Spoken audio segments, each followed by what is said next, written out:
පින්වත්නි, භාග්‍යවතුන් වහන්සේ අපට වදාළ ධර්මයේ දන්නේ නැති වුණාම එයාට ධර්මය අධර්මයේ වගේ පේනවා. අධර්මය ධර්මයේ වගේ පේනවා. ඒකට අපිට කරන්න දෙයක් නැහැ. පැවිද්දොන්ටත් එහෙම පේන්න පුළුවන්. පැවිදි වෙච්ච අය ඉන්නේ එයාලත් හිතාන ඉන්නවා මේ අපි අධර්මයේ කියන්නේ ඒගොල්ලෝ ධර්මයේ කියනවා කියලා. ඒ බලාන යද්දී කියපු ධර්මයක් නැහැ. ගරහපු එක තමයි කරලා තියෙන්නේ. ඒ නිසා ධර්මයේ හොයාගන්න තියෙන්නේ ඒ වැඩපිළිවෙලේ සංසිඳනවා නම් ඒ තියෙන්නේ ධර්මයේ. මේ ධර්මයේ මටත් හොඳයි ඇත්තටම.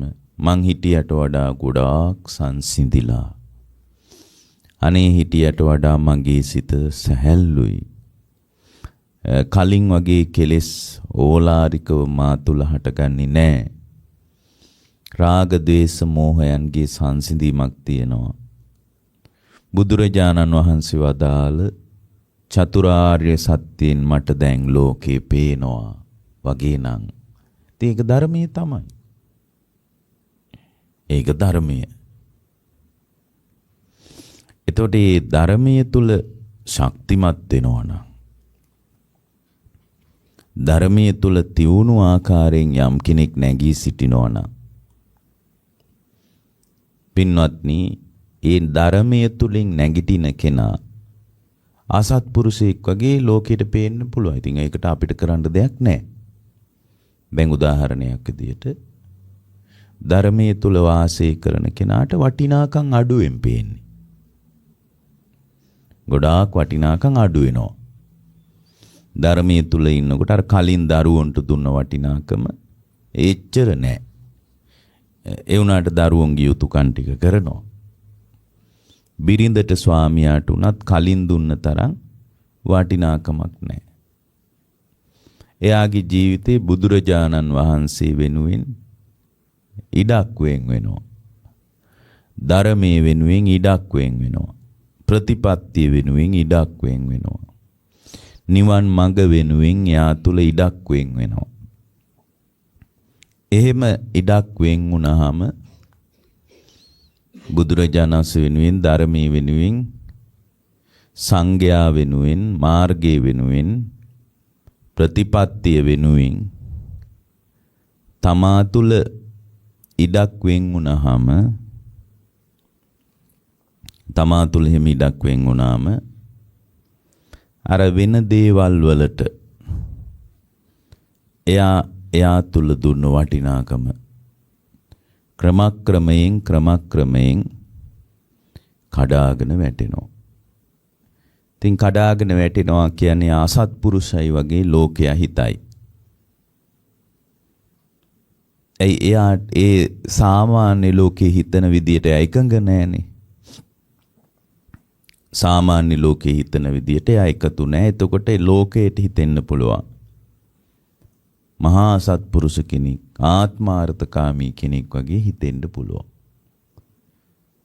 එහෙනම් ධර්මයේ වැඩෙන කෙනා තුල මතුවෙන ආධ්‍යාත්මික අවකාශය කෙලෙස් සහිත ලෝකයාට අධර්ම මාර්ගයක් වගේ දැනෙන්න පුළුවන්. අධර්ම මාර්ගයක් වගේ පේන්න පුළුවන්. ඉතින් එහෙම පේන කමට අපි මොනවා කරන්නද? ඒකට අපිට කරන්න දෙයක් නැහැ. දැන් උදාහරණයක් විදියට බුදුරජාණන් වහන්සේගේ කාලයක කාන්තාවකට බුදුරජාණන් වහන්සේගෙන් අහන්න ලැබුණා.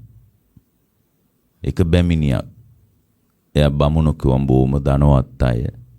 ඉතින් මේ බැමිණිය භාග්‍යවතුන් වහන්සේට පැහැදුනා.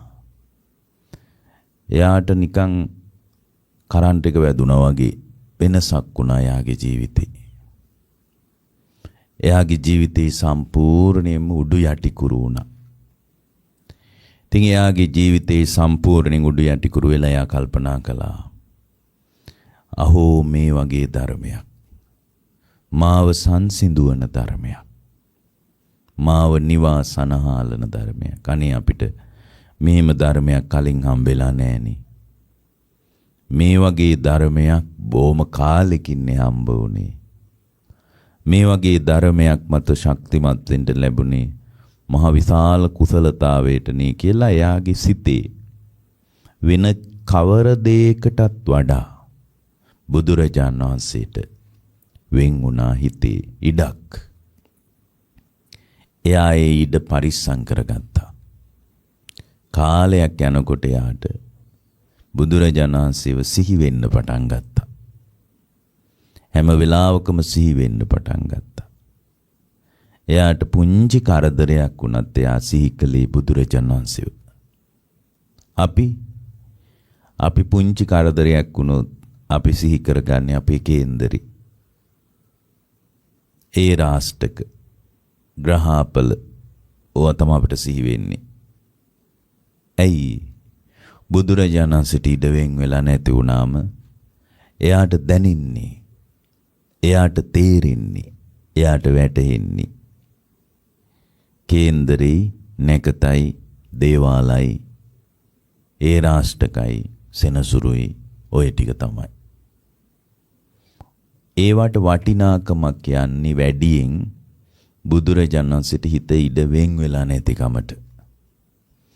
ඉතින් එයාට පුංචි කරදරයක් වුණත් එයාට මතක් වුණේ භාග්‍යවතුන් වහන්සේව. ඉතින් එයා බුදුරජාණන් වහන්සේ සිහි කළා. එයාගේ මහත්ය දැනගත්තා. එයාගේ විශාල වෙනසක් තියෙනවා කියලා. කලින්ට වඩා එයා වෙනස්. එයාගේ ඇස්වල තිබුණු භයානකකම නැහැ කියලා. එයා රැකිනවා වගේ එකක්. මිනිසුන්ගේ ඇස්වලින් ගොඩාක් කතා කියන්න පුළුවන්. ඇස්වලින් කියන්න පුළුවන් ගොඩාක් දේවල්. එතකොට කෙනෙක්ගේ ඇස්වල බය තියෙන්නේ කෙලෙස් වැඩි වෙනකොට. රාගේ පරිමාව බැල්මින් කියන්න පුළුවන් කියන්නේ ඒකයි. ද්වේෂයේ ස්වභාවය බලන විදිහින් කියන්න බැරිද? පුළුවන්. එහෙනම් ඇස් කියන්නේ කතාවක්. ඇස්වල තියෙන්නේ එයාගේ ඇතුළාන්තයේ ස්වરૂපය. කෙනෙක්ගේ ඇස් දිහා බලලා හැම දෙයක්ම කියන්න පුළුවන් කියලා නෙමෙයි. නමුත් ඇස්වල ඇති වෙන වෙනස්කම එයාගේ ඇතුළාන්තයේ වෙනස්කම ගැන ඉඟි කරනවා. රතු වෙච්ච ඇස් වලින් කියන්නේ කනස්සල්ල, දුක, පීඩාව. බොර වෙච්ච ඇස් වලින් කියන්නේ ජීවිතේ නඩත්තුවත් එක්ක ඇති වෙච්ච මහ විශාල කම්කටොළු. එයා මේ මහ පොළොවේ කොච්චර හැප්පෙනවද කියන එක. ඒ නිසා ඇස් කියන්නේ විශාල කතාවක්. එයාගේ මහත්තයා නෝනගේ ඇස් දෙකෙන් දැනගත්තා. විශාල වෙනස්කමක් ඇයගේ. ඇය වෙනස් වී ඇති බව එයාට දැනුණා. ඉතින් මහත්තයාට ඒක දැනිලා මහත්තයා හෙව්වා ඇයි මේ කියලා. එතකොට එයාට තේරුණා දින කීපයකට කලින් ශ්‍රමණ බවත් ගෞතමයන්ව මුණ ගැසී ඇති බව. එයාට හරිම කේන්තියක් ආවා. ඇයි එයා බ්‍රාහ්මණයන්ට ගරු කරන කෙනෙක්. බිනිදහත් පසින්ම වෙනත් පාරක යනවා. එයාට කේන්ති ගියා.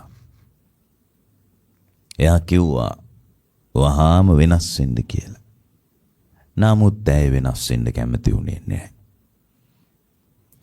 එයා වෙනස් වීම අපේක්ෂා කළේ නැහැ.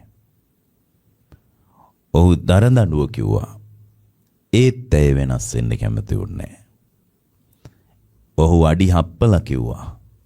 ඒත් ඇය කැමති වුණේ නැහැ.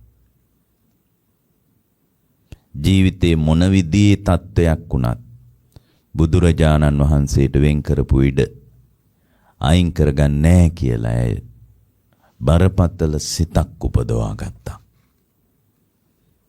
බලන්න ඇය කොයිතරම් බුදුරජාණන් වහන්සේගේ ලය මණ්ඩලී උපන් කාන්තාවක්ද. ඇය කුමන වටපිටාවක් ඇතුළේවත් බුදුරජාණන් වහන්සේ වයින් කරන්න කැමති වුණේ නැහැ. අද නම් පිළිවෙත් පුරාගෙන යන අය කියනවා මං ආසයි පිළිවෙත් පුරන්න. ඒත් අපේ මහත්තයා ඒකට කැමති නෑ. ඉතින් මම මොනවා කරන්නද හාමුදුරනේ කියලා. මං හරි ආසයි පිළිවෙත් පුරන්න. අපේ නෝනා කැමති නෑ ඒකට. තමාර තරුණ දරුවෝ කියනවා මම හරි ආසයි හාමුදුරනේ බණ භාවනා කරන්න. අපේ අම්මා කියනවා බණ භාවනා පස්සේ කරගන්න බැරිය. දැන් විවාහයක් හොයන්න ඕන. දැන් ඉතින් විවාහ ජීවිතයකට යන්න ඕන කාලේ ඉන්නේ භාවනා කරන්න ඕන කාලෙක නෙමෙයි. භාවනාව පස්සේ බැරියයි කියලා අපේ අම්මා කියනවා. ඒත් හාමුදුරනේ මගේ හිත ගොඩාක් කැමති පිළිවෙත් පුරන්න. අපේ අම්මා විරෝධය පාන නිසායි මට පිළිවෙත් පුරන්න බැරි කියලා අම්මා ඉස්සරහා දරුවෝ ඉස්සරහා බිරිඳ ඉස්සරහා ස්වාමියා ඉස්සරහා හාමුදුරුවෝ ඉස්සරහා එයා යාගේ ප්‍රතිපත්තිය පාවලා දෙනවා. හාමුදුරුවෝ නිසා ඒක වෙන්න පුළුවන්. වෙන්න බැරිද? එක්කෙනෙක් කියනවා ගොඩක් මේ කාලය නිවන් මඟ වඩන්න බෑ පින් කරගන්න කියලා. එතකොට එයා ඒ වචනේ විශ්වාස කරලා ගල් එක්ක හැප්පෙනවා, වැලි එක්ක හැප්පෙනවා, සිමෙන්ති එක්ක හැප්පෙනවා, ගොඩනැගිලි හදන්න මහන්සි වෙනවා, ආසියාවේ ලොකුම පිළිමේ හදන්න මහන්සි වෙනවා. එයා මහ පොළොවත් එක්ක හැප්පි මැරිලා යනවා. එයා සුගතියේ යයි. සුගතියේ ගියත් එදාට යාට දුක්ඛාරිය සත්‍ය ගැන ඇහුන්නේ නැත්තම්, දුක්ඛ සමුදය ආර්ය සත්‍ය ගැන ඇහුන්නේ නැත්තම්, දුක්ඛ නිරෝධාර්ය සත්‍ය ගැන යට ඇහුන්නේ නැත්තම්, දුක්ඛ නිරෝධගාමිනී ප්‍රතිපදාව ගැන යට ඇහුන්නේ නැත්තම් සුගතියෙන් මක් කරන්නද පින්වත්නි? සුගතියකින් කරන්න පුළුවන් දෙයක් නැහැ. සුගතියෙන් කරන්න පුළුවන් දෙයක් නැහැ. හොඳට පිළිවෙත් පුරලා බඹසර රැකලා ආර්ය ශ්‍රාංගික මාර්ගේ වඩාගෙන භව නිරෝධයට අදාළ ආධ්‍යාත්මික ප්‍රවේශයක් ගිහියෙකුටත් පැවිද්දෙකුටත් අප දෙන්නාටම නැති වුණොත් අපි සුගතියයි. මේ කියන බණ කෙනෙක් සංසිඳුවන්ට නිසා මාත් සුගතියයි. මේ බණ වලින් ඔයාලා තුල කෙලෙස් අවුස්ස ගන්නෙත් නැති නිසා, සරාගී බවට එයාගේ ඇතුළතේට මේ බණ ගන්න නැති නිසා, ද්වේෂයට මෝහයට මේ බණ ගන්න නැති නිසා මේ බණ අහා ඉන්න මිනිහෙක් සුගතියයි. හැබැයි ඒ සුගතිය යනකොට පටිච්ච සමුප්පාදය ඇහි කියලා කොහොමද විශ්වාස කරන්නේ? කන්දායතන ධාතු ගැන ඇහි කියලා කොහොමද විශ්වාස කරන්නේ? සත්වයක් පුද්ගලයෙක් නැහැ, හුදු සංකාර පිටක් විතරයි තියෙන්නේ. මේ සංස්කාර බර ඔසවාගෙන යන කෙනාට සත්වයා කියන්නේ මේ සත්ව පුද්ගල භාවයේ බිඳලා දැම්මොත් දුක ඉවර කරන්න පුළුවන් කියලා. කවදා කොහොම මොන විදියට මේ බණ ඇහිද? සුගතිය ගියත් මොන අභිමානයක්ද පින්වත්නි? මේ උපාසකම්මල ගොඩාක් හිතාන ඉන්නේ සුගතිය යන්න. නමුත් සුගතිය ගියා කියලා කවුද සංසිඳින්නේ? මේ බණ කියන වෙලාවෙත් කොයිතරම් දෙවිවරු ඉන්නවද? සුගතියේ චතුරාර්ය සත්‍ය ධර්මයේ දන්නේ නැතුව. මේ බණ ඇහෙන වෙලාවේ මොන්න තරම් සුව පහසු ජීවිතයක් ගෙවන අය ඉන්නවද? එක එක රටවල් වල ඇමරිකාවේ, එංගලන්තේ, ඕස්ට්‍රේලියාවේ චතුරාර්ය සත්‍ය කියන්නේ මොකද්ද කියලාවත් දන්නේ නැතුව හරි සැප ජීවිත. අතට පයට වැඩකාරයෝ. පින්වත්නි, මැද පෙරදිග ගිහින් බලන්න. සමහර ඒගොල්ලන්ගේ වැසිකිලි කැසිකිලි වල පවා හදලා තියෙන දේවල් රත්තරන් වලින් හදපු තැන් තියෙනවා. එච්චර ධනය. එයාට ගමන් බිමන් යන්න තියෙන වාහන ගාන යාවත් දන්නේ. එච්චරට වාහන. එයාට ගමන් බිමන් වලට යන්න තියෙන සුව පහසු වාහන වල ප්‍රමාණය එයාවත් දන්නේ නැති තරම් පිනක විපාකයක් එයාට හම්බ වෙලා. නමුත් දුක්ඛාරිය සත්‍ය කියන්නේ මොකක්ද කියලා දන්නේ. අපි සමහර විට කකුල් දෙකට වැඳලා පහින් යන්නේ. බයිසිකලෙන් යන්නේ. අමාරුවෙන් කෝච්චිය එල්ලිලා යන්නේ. බස් එකේ තෙරපිලා යන්නේ. එහෙම ගියාට අපි දන්නවා දුක්ඛාරී සත්‍ය කියන්නේ මොකක්ද කියලා. දුක සකස් වෙන්නේ තණ්හාවෙන් කියලා දන්නවා. තණ්හාව නිසා ගොඩනැගෙන භව සංස්කාර විසින් නැවත නැවත දුක සකස් කරන බවත් අපි දන්නවා. නැවත නැවත දුක සකස් කරන බව අපි දන්නවා. තණ්හාව නිරුද්ධ කිරීමෙන් භව සංස්කාර නිරුද්ධ වී යන බවත්, ඒ භව සංස්කාර නිරුද්ධ වීමෙන් තුන් භූමිය අනුව යන සත්‍යයගේ සම්පූර්ණයෙන්ම දුකේ කතාව ඉවර කරන්න පුළුවන් බවත් අපි දන්නවා. පින්වත්නි, අපි ශ්‍රේෂ්ඨ ජාතියක් නෙමෙයිද? අපි ශ්‍රේෂ්ඨ ජාතියක්. ඒ ශ්‍රේෂ්ඨත්වයේ ගරහන්න එපා. ඒ ශ්‍රේෂ්ඨත්වයේ භුක්ති විඳින්න. ඒ ශ්‍රේෂ්ඨත්වයේ භුක්ති විඳීම වනාහි බත්මාලු පිණිවලින් සංසිඳුවන එකක් නෙමෙයි. භුක්ති විඳිනවා කියවම අපිට කන බොනේව මතක් වෙන්නේ. ඒ ශ්‍රේෂ්ඨත්වයේ භුක්ති විඳීම වනාහි චතුරාර්ය සත්‍ය අවබෝධ කර ගැනීම පිණිස තමා තුල මෝරණ සම්මා දිට්ඨියේ ජවයමයි. සම්මා දිට්ඨියේ ජවේ නැත්තම් ගිහියෙක්කෝ වේවා පැවිද්දෙක්කෝ වේවා අප දෙදෙනාම අනාතයි. අප දෙන්නම අමාරු වැටෙනවා. අපි දෙන්නම අපහසුවට වැටෙනවා. ඉතින් පින්වත්නි, මේ ජීවිතේ සත්‍ය අවබෝධය කරනවා හැර වෙන විකල්පයක් නැහැ. ඒ සත්‍ය අවබෝධයේ පිණිසයි ඔය ඉපදිලා ඉන්නේ, වෙන මොකටවත් නෙමෙයි. අපි තායිනෝ දරුවෝ නලවන්න කියලා. අපි තාගෙන ඉන්නව මුණුබුරෝ බලන්න කියලා. අපි තාගෙන ඉන්නව ඉඩකඩම් දීපල ගෙවල් දොරවල් එක පාරම්පරික උරුමයක් අනාගතයට පරිස්සම් කරලා දෙන්න අපි ඉපදිලා ඉන්නේ කියලා. එහෙම හිතනවා. අපි හිතාගෙන ඉන්නවා බුද්ධ ශාසනය රකින්න අපි ඉපදුනේ කියලා. අපි ඉපදුනේ ඔය මොකටවත් නෙමෙයි පින්වත්නි. බුද්ධ ශාසනය රකින්න දෙයක් නැහැ. මේකේ මොනවා රකින්නද? පින්වත්නි, තණ්හාව ආවාමයි පරිස්සම් කරන්න හිතෙන්නේ. බුද්ධ ශාසනය කියන්නේ පරමාර්ථ වශයෙන් ලෝක ධර්මයේ පිළිබඳව මතු කිරීමක්.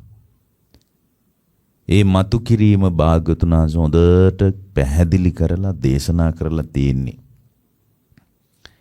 එහෙමනම් පින්වත්නි, අපිට මේ වෙලාවේ කරන්න තියෙන්නේ, අපි ඉපදිලා ඉන්නේ අන් කවර දෙයකටවත් නෙමෙයි. අපේ ඉපදිලා ඉන්නේ පින්වත්නි නැවත නූපදීම පිණිසයි. නැවත උපදින්න නැති වෙන්නම මේ කතාව අවසන් කරගන්නයි අපි ඉපදිලා ඉන්නේ. එහෙමයි අපි උදේ හවහ අපිව ප්‍රතිවේක්ෂණ කරලා බලන්න ඕන. අපේ උපත නූපදීම පිණිසයි කියලා සාමාන්‍ය මිනිහෙකුට එන්නේ නැහැ ඔළුවට අදහසක්. ඇයි? එයා මෙහි හදාගත්ත වටිනාකම් මෙයාට වැටහෙනවා. අර ප්‍රතිවේක්ෂණාවට සිත ඉඩ දෙන්නේ නැහැ. ඉගෙනගත් ඒවා වැටහෙනවා. එයාගේ වටිනාකම් පේනවා. වෘත්තී වටිනාකම් පේනවා. ඒවා ඇතුළේ යා ලෝකයෙන් ප්‍රශංසා බලාපොරොත්තු වෙනවා.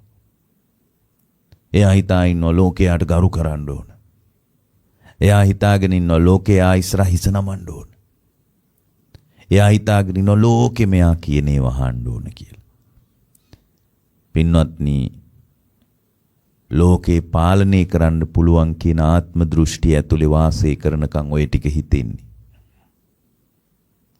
බුදුරජාණන් වහන්සේවත් කවදාවත් හිතුවේ නෑ සරුවඥතා ඥානයක් තිබුණු උත්තමෙක් විදිහට. උන්වහන්සේවත් කවදාවත් හිතුවේ නෑ මේ ලෝකේ මා උදෙසායි කියලා. මේ ශ්‍රාවක සංඝ පිරිස මා උදෙසායි කියලා කවදාවත් හිතුවේ නෑ. ඒ වුණාට අපි හිතාගෙන ඉන්නවා. අපි වටේ ඉන්න අය අපිට ගරු කරන්න ඕන, සම්මාන දක්වන්න ඕන, සංග්‍රහ කරන්න ඕන, ඔළුව පාත් කරන්න ඕන. ඒක ඇතුලේ යාට එහෙම දැනෙන්නේ ඇයි? එයාට එහෙම වැටෙන්නේ ඇයි? එයාට යාගේ වෘත්තීය ස්වභාවය වැටෙනවා. එයා ගොඩ නැගිච්ච විදිය වැටෙනවා. එයාට සාපේක්ෂව ලෝකෙ පහලින් ඉන්නවා කියලා වැටහෙනවා. එතකොට තමයි ලෝකේ රේඛාවකින් බෙදන්න පුළුවන්. ඒක බොහොම ලඝු චින්තනයක්. ඒක විවෘත චින්තනයක් නෙමෙයි, ලඝු වෙච්ච චින්තනයක්.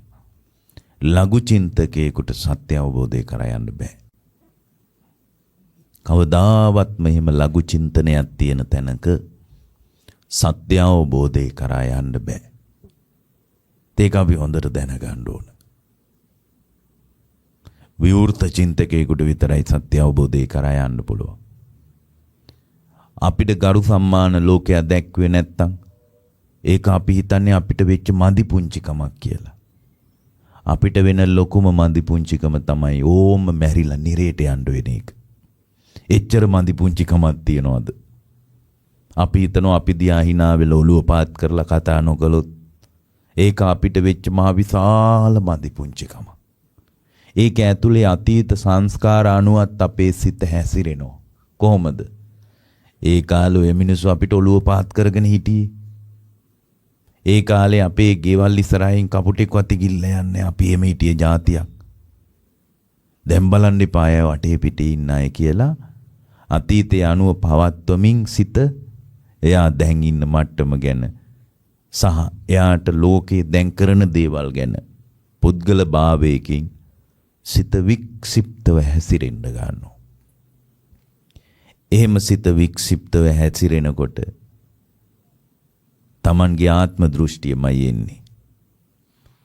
පින්වත්නි, අපගේ සාරිපුත්ත මහරහතන් වහන්සේ පළවෙනි ශ්‍රාවකයා, සාරි බැමිණියගේ පුත්‍රයා. උන්වහන්සේ කවදාවත් කොතනකදීවත් මම අග්‍ර ශ්‍රාවක කියලා නෑ. මම පළවෙනි ශ්‍රාවකයා කියලා නෑ. ලස්සන කෙනෙක්. අපගේ සාරිපුත්තයන් වහන්සේ ගොඩාක් කඩවසම්.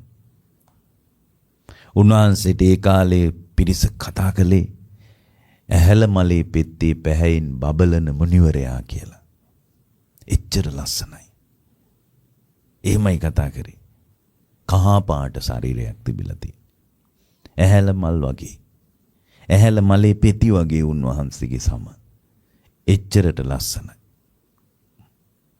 මැටි පාත්‍රයේ තරම් පින්ඩ පාතේ වඩිනකොට හම්බ වෙන කාටවත් කියලා නෑ මම පළවෙනි ශ්‍රාවකයා කියලා. සැබෑවටම මේ සුන්දර මුනිවරයා කවුද කියලා මිනිස්සු හම්බ වෙලා අහනකොට උන්වහන්සේ කිව්වේ මගේ අම්මගේ නම සාරි බැමිණිය. මගේ අම්මගේ නම තමයි සාරි බැමිණිය. මගේ අම්මගේ නම සාරි බැමිණිය නිසා මට සාරිපුත්ත කියලා කියන්නේ. එහෙමයි කිව්වේ මම පළවෙනි ශ්‍රාවකයා. බුදුරජාණන් වහන්සේ ළඟට ආසන හම්බෙන්නේ මට. එහෙම කිව්වේ නෑ. ඇයි ඔයාලා මං ගැන දන්නේ නැද්ද? මං ගැන දන්නේ නැත්තම් ගිහින් අහගන්න ආරාමෙට ගිහින්. මම කවුද කියලා. අපි නම් එහෙමනේ පාරේ ඉඳලා කියන්නේ. මම ගැන ඔය අහවලාගෙන් අහන්න. එතකොට කියයි මං කවුද කියලා. මාන්නේට. නමුත් සාරිපුත්තයන් වහන්සේ කොහොමද වදාළේ? මගේ අම්මගේ නම සාරි බැමිණිය. ඒ නිසා මේ ගොඩාක් අය මට කියන්නේ සාරිපුත්ත කියලා. එතකොට තමයි මිනිසුන්ට උන් හිටිතෙන් අමතකුනේ අනේ මේ බුද්ධ ශාසනේ කල්පලක්ෂයක් පෙරම් පුරාගෙන ආපු අත්‍යන්ත බඹසරක් තියෙන අපගේ සාරිපුත්තයන් වහන්සේ නේද මේ කියලා. ඒ නිසා පින්වත්නි, දැන් බලන්න අර කාන්තාව, එයාගේ හිතේ විශාල වෙනසක් ඇති වුණා. එයාගේ මහත්ය එයාගේ වෙනසට එරෙහිව බුදුරජාණන් වහන්සේට අභියෝග කරන්න කියලා ආරාමෙට ගිහින් එයත් මඟඵල ලැබුවා. එනම් බලන්න පින්වත්නි, gedara නෝනගේ හිතේ බුදුරජාණන් වහන්සේට ඉඩ වෙන් වුණොත් ඒක තමයි දරුවන්ටත් කරන ලොකුම යහපත. ඒක තමයි Tamanගේ ස්වාමියාටත් කරන ලොකුම යහපත. ඒක මුළු පළාතටම කරන යහපතක්. රටටම කරන යහපතක්. ඒ නිසා ඔය පින්නතුන්ලාට මා ඊතා කරුණාවෙන් කියන්නේ. ඊතා සෙනෙහසින් කියන්නේ. බුදුරජාණන් වහන්සේට හොඳට හිත ඉඩ වෙන් කරගන්න. ඒ ඉඩ වෙන්වීමමයි භව නිරෝධයේ ආරම්භය. බුදුරජාණන් වහන්සේට හිතේ ඉඩ වෙන් කරගන්න නැතුව සමහර අය කතා කරන්නේ කොහොමද? සමහර පැවිද්දෝ පවා ඉන්නවා බුදුන් කියලා කතා කරන්නේ. බුදුන් කියලා කතා කරන්නේ. හරියට එයාගේ වැඩිමහල් සහෝදරයා වගේ. බුදුරජාණන් වහන්සේ කල්ප ලක්ෂ ගණන් පෙරම් පුරාගෙන මහා කල්ප අසංඛ්‍ය ගණන් ඇස් දන් දීලා මස් දන් දීලා අඹු දරුවෝ දන් දීලා මහා රාජ්‍ය දන් දීලා ලේ දන් දීලා ජීවිතය දීලා මනසේ විතරක් බුදු බව තියාගෙන මහා කල්ප අසංඛ්‍ය 7ක් බුදු බව ප්‍රාර්ථනා කරගෙන ඇවිල්ලා මහා කල්ප අසංඛ්‍ය 9ක් වචනයෙන් බුදු බව පතලා මහා කල්ප අසංඛ්‍ය 4කුත් කල්ප ලක්ෂයක් පින්වත්නි පාරමිතා උපපාරමිතා පරමත්ත පාරමිතා වශයෙන් මුළු ජීවිතේම අත්හැරලා බුද්ධත්වයේ වෙනුවෙන් පිළිවෙත් පුරාගෙන ආපු අසහාය අපගේ ශාස්ත්‍රූන් වහන්සේට ඒ බුදුරජාණන් වහන්සේගේ පිහිටෙන්ම දානේ වළඳන ගම. ඒ බුද්ධ ශාසනයෙම හෙවණැල්ලේ පහත ලබන ගම. ඒ බුද්ධ ශාසනයෙම උණුසුම ලබන ගම. සමහර අය කතා කරන්නේ බුදුරජාණන් වහන්සේ එයාගේ සහෝදරයා වගේ. සමහර අය බුදුරජාණන් වහන්සේ ඉස්සරහා හැසිරෙන්නේ ලාමක විදියට. පින්වත්නි අපි සරණ ගිය බුදුරජාණන් වහන්සේ ගැන ඔයාලා හරියටම දන්නවා නම් ඔයාලට බුදුරජාණන් වහන්සේ ඉස්සරහා හිට ගන්න බෑ පින්වත්නි. එච්චර ඕගොල්ලෝ තුට්ටුවක් වටින්නේ නැහැ බුදුරජාණන් වහන්සේ ඉස්සරහා. මම තුට්ටුවක් වටින්නේ නැහැ බුදුරජාණන් වහන්සේ ඉස්සරහා. බුදුරජාණන් වහන්සේ එහෙම කෙනෙක්. බුදුරජාණන් වහන්සේගේ ගමන් මගේ එහෙම එකක්. පින්වත්නි උන්වහන්සේගේ අතහැරීම මේ මහ පොළොවටවත් දරන්න පුළුවන් එකක් නෙමෙයි. දවස් 7කින් සක්විති රජ වෙනවා කියනකොට මහා රාජ්‍ය අත්හැරලා දුර්ගේශ්වරී වලට ගියපු සුන්දර මුනිවරයෙක් උන්වහන්සේ. 1,40,000ක් පිරිස අතහැරලා දුර්ගේශ්වරී කඳුපන්ති අතර සැරිසරපු මුනිවරයෙක්. ඒ කඳුපන්ති අතරින් මිනිස් වාසය දුරු කරමින් නොපෙනී ගිය මුනිවරයෙක්. නොපෙනී ගිය මුනිවරයෙක්. රත්තරන් තැටියක රාජ භෝජනය ලෑස්ති වෙලා උන්වහන්සේ රාජ භෝජනයේ වළඳනකම් බලාගෙන හිටපු ලෝකයක මැටි පාත්‍රයක් අතට අරන් ගේ පිළිවෙලින් පිණ්ඩපාතේ වැඩලා දංකුඩ වළඳපු මුනිවරයෙක්. එහෙම කෙනෙක් අපි සරණ ගිහින් තියෙන්නේ. පින්වත්නි, ඒ බඳු ගවේෂණයක් ඇතුලේ සදාතනික භවයෙන් ගැලවෙන විදිය අපගේ බුදුරජාණන් වහන්සේ වදාරලා පිරිනුවම් පෑවේ. ඉතින් බුදුරජාණන් වහන්සේට කළ හැකි මහා සංග්‍රහය වන්නේ සම්පූර්ණයෙන්ම මේ තුන් භවයෙන් ගැලවී යාම විතරයි. එච්චර සංග්‍රහයක් අපගේ බුදුරජාණන් වහන්සේ අපෙන් බලාපොරොත්තු නැහැ. එච්චර සංග්‍රහයක් බලාපොරොත්තු නැහැ. අද භව නිරෝධය ගැන අබමල් රේණුවකවත් අදහසක් නැහැ. එයාගේ අදහස තියෙන්නේ මහා සෑයට ව්‍යංජන 32ක් එක්ක පූජාව තියන්නේ කොහොමද කියලා. මං කියන්නේ ඒක බොහොම හොඳයි. ඇයි? ආමිසයට බුදුරජාණන් වහන්සේ තරම් සුදුස්සෙක් තවත් ඉන්නවද? තවත් ඉන්නවද? කවුරුත් නැහැ.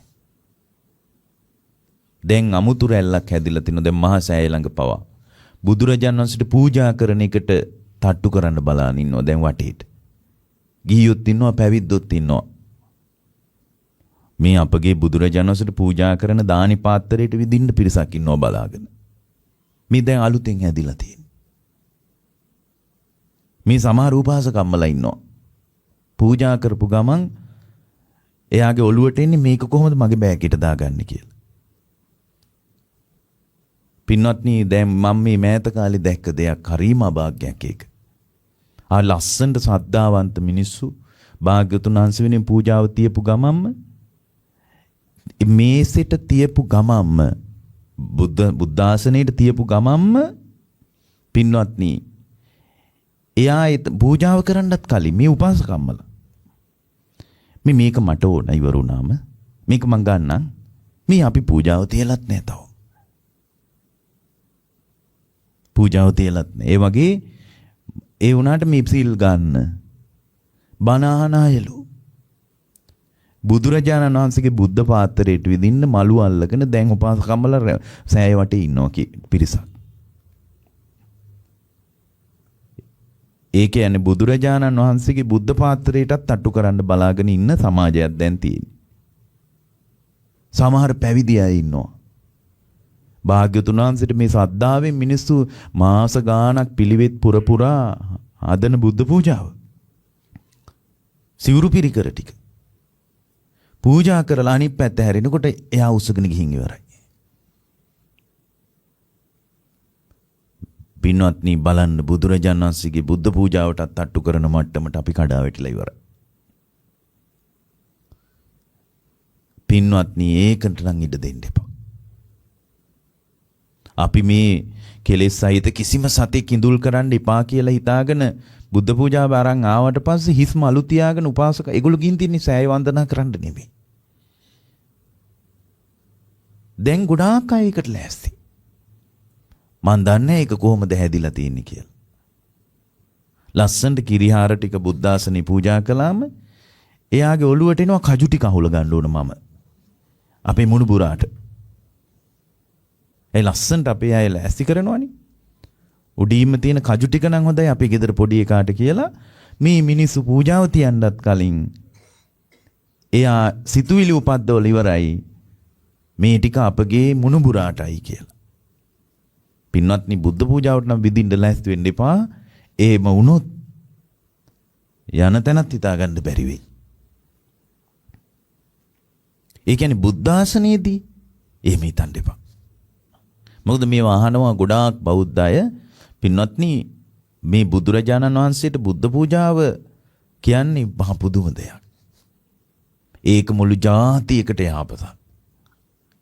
ගොඩාක් ඔය මේ බිඳුවට වැටුණත් අපි කණ්ඩ නැතුව මැරෙන්නේ නැත්තේ අපි මේ බුදුරජාණන් වහන්සේට දන් දෙන නිසා.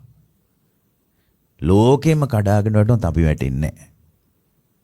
දැන් බලන්න පෞගේ කාලේ අපි බිඳුවටත් නෙමෙයි ඍණ පැත්තටම වැටුණා ආර්ථිකය. ලෝකෙ කිව්වා අපිට ඔලුව උස්සන්න බෑ කියලා. ලෝකෙ කිව්වා උඹලට ඔලුව උස්සන්න අවුරුදු 10ක්වත් ඇයි කියලා. ලෝකෙට හිතා ගන්න බෑ මේ බඳු පුංචි රාජ්‍යයක් ඔලුව උස්සන්නේ කොහොමද කියලා.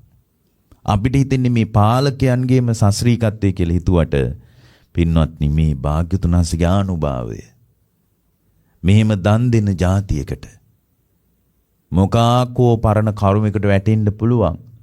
ඒත් මතක තියාගන්න පින්වත්නි මේ ලෝක ධර්මයේ විසින් අපිව බිඳුවට වටන්නේ. ආර්ථික විශ්ලේෂකයෝ කියයි අපිව ඍණ පැත්තේ ඉන්නේ කියලා. මේ මතක තියාගන්න පින්වත්නි අපේ ඇතුලේ වැඩ කරන කර්මය, අපේ ඇතුලේ වැඩ කරන ධර්මය, භාග්‍යවතුන් වහන්සේට හිතවත් ස්වභාව ධර්මයේ විසින් අපේ අභ්‍යන්තර සස්ත්‍රීකත්වයේ වනසන්නේ. ඒ මුණා කියලා අපි කණ්ඩ නැතුව මැරුන්නේ. පින්වත්නි බුදුරජාණන්සේගේ ධර්මීනුයි අපි රැකෙන්නේ. ඒ නිසා ඔය පින්නතුන්ලාට තියෙන එකම බුද්ධ පූජාව භව නිරෝධය. ඒ භව නිරෝධය පිණිස ඔයාලගේ ඇතුළාන්තේ ලෑස්ති කරගන්න.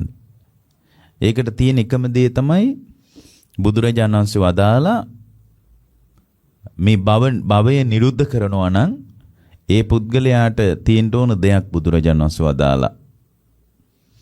ඒ තමයි පින්වත්නි උපාදානීයසු ධම්මේසු අස්සද්ධානුපස්සිනෝ විහෙරති තණ්හා පවඩ්ඩති කියලා. උපාදානීයසු ධම්මේසු. උපාදානයේට හිතවත් ධර්ම තියෙනවා. මොකද්ද? භවය. උපාදානීට හිතවත් දේ භවය. එයා තුල ගොඩ නැගෙන භව සංස්කාර උපාදානීට හිතවත්. උපාදානී විසින් නැවත භවයම හදනවා. ඒකනේ කියන්නේ උපාදාන පත්‍ය භවෝ කියලා. උපාදානීට හිතවත් ධර්මයේ භවය, උපාදානීට හිතවත් ධර්මයේ භවය, භවයේ විසින් උපාදානීට හිතවත්කම් පාලා උපාදානී විසින් නැවත භවය මහතනෝ. උපාදානීසු ධම්මේසු. උපාදානීට හිතවත් ධර්මයක් තියෙනවා. ඒ තමයි කර්ම භවය සහ උත්පත්ති භවය. කර්ම භවය සහ උත්පත්ති භවය. උපාදානයට හිතවත් දේ. උපාදානීසු ධම්මේසු අස්සද්ධානුපස්සී විහෙරතෝ. උපාදානයට හිතවත් ධර්ම ආස්වාදය අනුව බලමින් වාසය කරන තාක්කල්. ආස්වාදය අනුව බලමින් වාසය කරන තාක්කල් තණ්හා පවඩ්ඩති. තණ්හාවම වැඩෙනවා. තණ්හාව වැඩුණා කියන්නේ දුක වැඩුණා කියන එකයි. එතකොට උපාදානය කියන එක අවුලක්. උපාදානයට හිතවත් ධර්ම අවුලක්. භවය. එතකොට උපාදානයට හිතවත් ධර්ම භවය නම් උපාදානයට හිතවත් ධර්ම අපි ආස්වාදය අනුව බලමින් වාසය කරන. ඒ කියන්නේ අපිට භවය ගැන කිසිම අදහසක් නැහැ. භව සංස්කාර රැස්වීම ගැන අපි දන්නේ නැහැ. භවය තුල රැඳීමේ ආදීනව අපි දන්නේ නැහැ. ඒ නිසා අපි භවයටම ආසයි. ඒ භවයට තියෙන ආසාවට ධර්මයේ පාවිච්චි කරන වචනයක් තියෙනවා. ඒකට කියන්නේ භව නෙත්තිය කියලා. අපි භවයට ඇලිලා, භවයට බැඳිලා, භවයට ගැට ගැහිලා. අපි භවය ගැන දන්නේ. අපි භවය ගැන දන්නවා නම් තුන් භවය අනුව යන සත්වයාගේ ගමනට මෙච්චරටම ආසා කරන්නේ. අපේ සිත් දෙස ඊතා ප්‍රවේශමින් සාවධානව බලන්න. අපේ සිත් දෙස පරිස්සමින් බලන්න. තම තමන්ගේ සිත දිශාවට හැරින්න. ඔයාලා මෙතන බණ අහන්න ආවට, ඔයාලා මේ වාඩි වෙලා ධර්මය අහගෙන හිටියට කොච්චර නැවත නැවත උපදින්න ආසයිද කියලා ඔයාලගේ හෘද සාක්ෂියෙන් අහන්න. ඔගොල්ලෝ කියාවේ නෑ මට උපදින්න ඕනේ නෑ ආය කියලා කිව්වට අනාගත ප්‍රාර්ථනා පොදි බැඳගත් ජීවිත අපට තියෙන්නේ. අනාගත බලවපොරොත්තු මත පතිත වෙච්ච ජීවිත අපට තියෙන්නේ. මෙසේ වේවා මෙසේ නොවේවා කියන ජීවිත අපට තියෙන්නේ. වර්තමානයේ තුල ලෝකය අතෑරලා දාන ජීවිතයක් වෙනුවට, තණ්හාවෙන් තෙත් නොවන ජීවිතයක් වෙනුවට අනාගතයේ මෙසේ වෙනවා නම් හොඳයි. අනේ මෙහෙම වෙන්නේ නැත්තම් හොඳයි. මට මෙහෙම නොවුනත් අනේ මගේ දරුවන්ට මෙහෙම වෙනවා නම් හොඳයි. මට මෙහෙම වුණාට කමන්නේ මගේ දරුවන්ට මෙහෙම නොවෙනවා නම් හොඳයි කියලා අභ්‍යන්තර සවිඥානික ලෝකයටත් බාහිර සවිඥානික ලෝකයටත් පින්වත්නි වටිනාකම රැඳෙන කමක් අපේ හෘද සාක්ෂිය තුල, අපේ సంతානයේ තුල නැද්ද කියලා ඔය පින්නතුන්ලා බලන්න. ඔය පින්නතුන්ලාගේ ජීවිත තුල බලන්න. පින්වත්නි, එහෙම බලනකොට ඔබට ඔබ ධර්මයෙන් ඈත් වී ඇති බව දැනේ. නෑ හාඳුරනි, මං හැමදාම බණහන කෙනෙක් කිව්වත් ඔයාලට දැනේවි මේ භව නිට්ටිය විසින් මා ධර්මයෙන් ඈත් කර ඇති බව. භවයේ ප්‍රාර්ථනා පොදිගස්සාගත් ජීවිතයක්. ආයේ ඉපදෙන්න මඟ බලාගෙන ඉන්න ජීවිතයක්. ජරා මරණ දුක අද රාත්‍රියේ එළඹෙනවා කියලා දැනෙනකොට කඳුළු ගලන ජීවිතයක්. ලෝකේ අතාරින්න වෙනවා කියලා මතක් වෙනකොට දාඩිය දාන ජීවිතයක් අපිට තියෙන්නේ. එහෙම ජීවිතයක් අපිට තියෙන්නේ. එහෙම ජීවිතයක් නම් අපිට තියෙන්නේ. අපි සාර්ථක නෑනේ පින්වත්නි. එහෙනම් උපාදානීසු ධම්මේසු උපාදානීට හිතවත් ධර්ම තුන් භවය අනුව යන සත්‍යයගේ භව සංකාර. ඒවා ආස්වාදය අනුව අස්සද්ධානු පස්සිනෝ විහෙරති. ඒවා ආස්වාදය අනුවයි අපි බලන්නේ. ඒක ඉතා ශ්‍රේෂ්ඨ දෙයක්, හොඳ දෙයක්, මනාප දෙයක්, වටිනා දෙයක් විදියටයි අපි ඒවා බලන්නේ. ඒවා ගැන අපේ කතාව අපිට දැනෙන දේ, අපිට තේරෙන දේ ඒ වගේ එකක්. ආස්වාදය අනුව බලනවා. තුන් භූමියම බලනවා. තුන් භූමිය අනුව යන සියලු සංස්කාරයන්ගේ භවයේ ප්‍රාර්ථනා පොදිගස්සාගත් ගතිකත්වයක් අපට තියෙනවා. භවයේ මේ විදියටයි මට කතා ඕන. මේ විදියට මට භවයේ කතාවක් එපා. කියා ඔය පින්නතුන්ලා විසින් ඕනෑ එපාකම් භවයේ මවාගෙන මානසික ගතියක් මත ඔබගේ චර්යාවන් එළියට නිරාවරණය වන බව අපි දෙගොල්ලොම මතක තියාගන්න ඕන. අමා නිවන් පිණිසයි කියලා කිව්වට හෘද සාක්ෂිය භවය පිළිබඳව උවමනාවෙන් ආයාචනා කරනවා. මේ ධර්මය නිවන් පිණිසයි කිව්වට භවයේ ප්‍රාර්ථනා පොදිගස්සාගත් ජීවිතයක, භව සංස්කාරයන් පිළිබඳව සිත් පිහිටුවාගත් ජීවිතයක අපි නැවතී ඉන්න බව අවංකව අපි පිළිගන්න ඕන. අවංකව පිළිගන්න ඕන.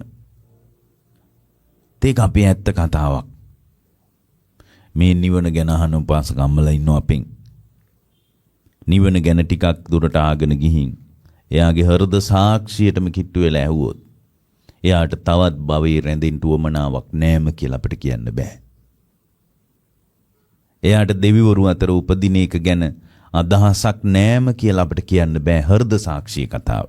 එළියට එයා කියන්න පුළුවන් ආයෙ උපදින්න ඕනේ නෑ මට. නැවත ඉපදී මෙරි යන සසරක් ඕනේ නෑ මට. එහෙම ඕනේ නැත්තම් එයා ඉන්න ඕන මේ වෙනකොට ආරි මාර්ගේනේ. ඇයි එයා එහෙනම් සතර සතිපට්ඨානෙ වඩන්නේ නැත්තේ? ඇයි යාට දවසකට පැයක් එකමාරක් එනම් භාවනා කරන්න බැරි? ඇයි එයා භවයේ වෙනුවෙන්, දරුවෝ වෙනුවෙන්, බිරිඳ වෙනුවෙන්, ස්වාමියා වෙනුවෙන්, අම්මා තාත්තා වෙනුවෙන් එයා ඕන තරම් වෙලාවක් වෙන් කරගෙන ඉන්නවා. එයා ඇයි සතර සතිපට්ඨාන වෙනුවෙන් එනම් එයා වෙලාව වෙන් කරන්නේ නැත්තේ? එහෙනම් එයාට අවංකව ඇතුළෙන්ම අපුවමනාවක් නැහැ කියන එකයි එයාගේ චර්යාවලින්, එයාගේ හැසිරෙන විදිය, එයාගේ වෙනස්කම් වලින් පේන්නේ. එයාගේ වෙනස්කම් වලින් පේන්නේ යාට භවයට කැමැත්තක් තියෙන බවයි. ඒකට හේතුව මොකද්ද?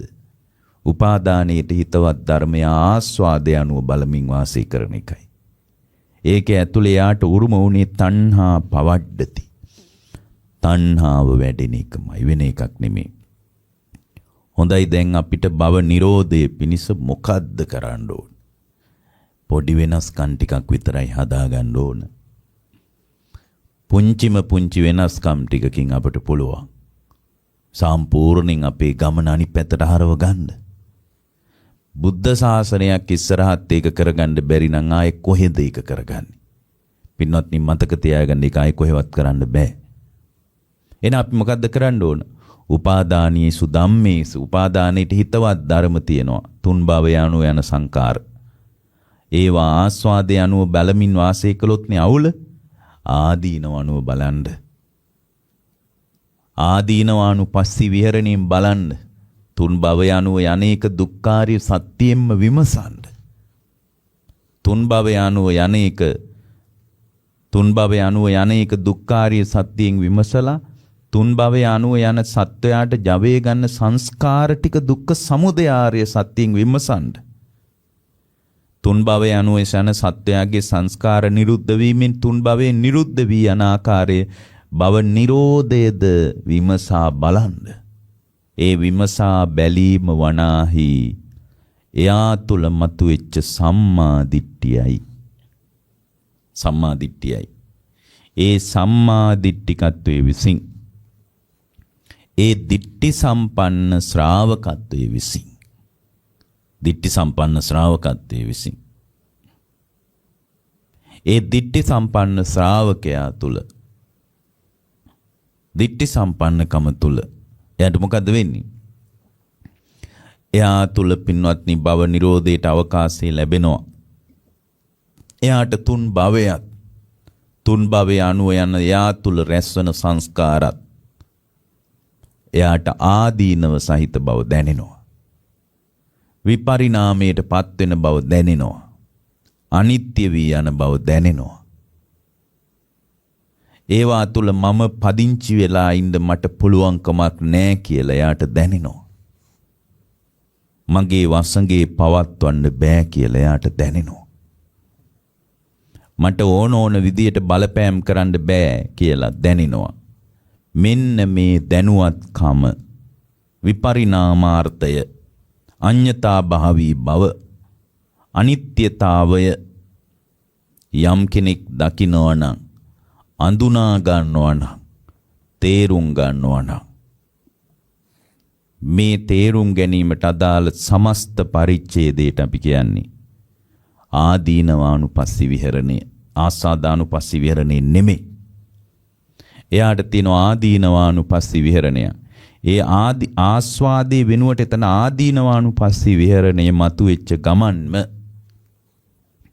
ආදීනවානුපස්සී විහරණය එයා තුල මතුවෙච්ච ගමන්ම එයාට මොකද්ද වෙන්නේ?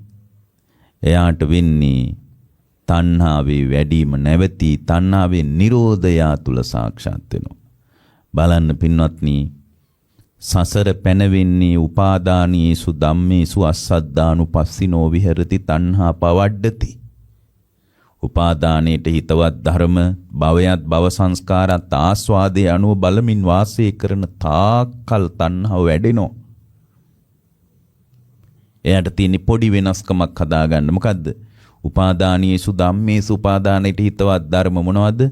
තුන් භවය අනුව යන සංස්කාර ටිකත් ආදීනවානුපස්සී විහරණයෙන් බැලුව ආදීනව සහිතයි කියලා දිට්ඨි සම්පන්න ශ්‍රාවකයෙක් විදියට බැලුවොත් දැක්කොත් තණ්හාව වැඩින්නේ නැහැ. එයාගේ මුළු සසර ගමනම වෙනස් වෙනවා. ඉපදෙමින් මැරෙමින් යන දුකේ කතාව එයා තුල නිමා වෙන්න පටන් ගන්නවා. දුක සදාතනිකව සංසිඳෙනවා. සම්පූර්ණයෙන් එයාගේ ගමන නවතිනවා. එබඳු නැවැත්මක් පිණිස මේ හෝරාවක දේශනාව ඔය පින්නතුන්ලාට උපකාර වේවා.